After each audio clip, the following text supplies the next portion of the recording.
What's up, guys? Welcome back. It's still a pandemic. We're still stuck in the spare room working on our shadowboxing, so we're going to work on the targeting of our kicks when we're shadowboxing today.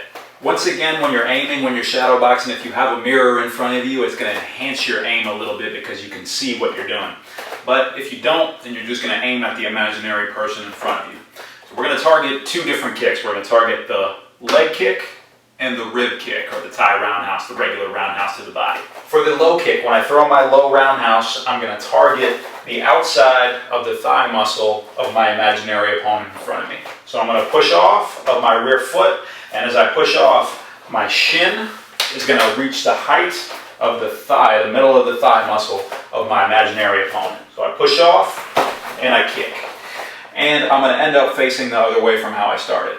If you have a mirror in front of you and you want to throw the kick and spin around so that you're facing yourself and you can still see yourself, that's fine, that's good. That's going to look like this. You're going to push off of that rear foot, cut with that shin, and we're going to land and then spin around. So you're going to push off, throw that kick. As you land here, raise this block up, and then you're back facing your opponent. Or you're facing yourself in the mirror so you can see what you're doing. As well as we can on this low kick, we want this shin to come up and then cut downward. So we want to push off of this rear foot and come up and cut down through that thigh muscle of our imaginary opponent. So you push off, cut down, and now I'm back facing the other way. From the side here, push off of this rear foot, kick, and now I'm back facing the other way. Push off of that rear foot, kick, and now I'm back facing the other way. All right, now let's go up to the body. Now this is an easy one to mess up. A lot of the time when you're shadowboxing and you're turning in the air because you don't have a target, it's very easy to lift your leg up, but not lift it all the way up to the rib. And you kick, and you only reach about waist height. If you're kicking your opponent, kicking here is not going to do you much good. You want to target here if you're doing a low kick, and you're going to target the floating rib there if you're going to the body. So in other words, what we want when we execute our roundhouse, our Thai roundhouse, and our shadowboxing routine, we want to point our toes, we want to bring that shin up, and this shin that I'm kicking with is going to reach the height of my imaginary opponent's rib here. So I point, this hand stays up, swing, and kick. And now I'm back facing the other way.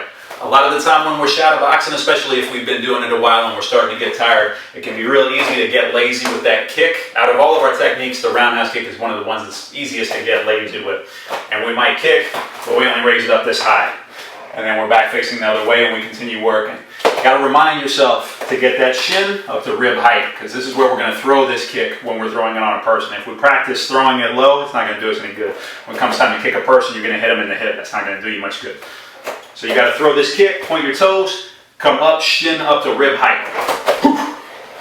And end up facing the other way. You can work in your other techniques: jab, cross, hook, kick to the ribs, and reset. So let's review one more time. When we're shadowboxing and throwing that low kick, we want our shin to go right through the middle of our opponent's thigh. And as much as we can, we want to bring that shin up and make that upside down necky swoosh so we chop down through that leg. Push off, low kick, and reset. Or if you have a mirror in front of you and you prefer to spin through so that you can see yourself, then it's going to look like that, and you're back facing yourself. When we're going up to the body with the roundhouse kick, we want to reach rib height. We don't want to throw it waist height because that's not going to help us when it's time to actually kick a person. So we're going to practice it the right way. When you throw that roundhouse, get that shin up to rib height. Whoosh, and reset. All right, guys, stay positive. Don't be discouraged by staying at home.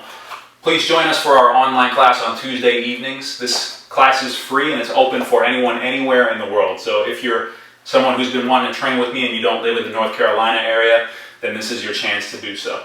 So send us a message on our social media and we'll send you a link to join us.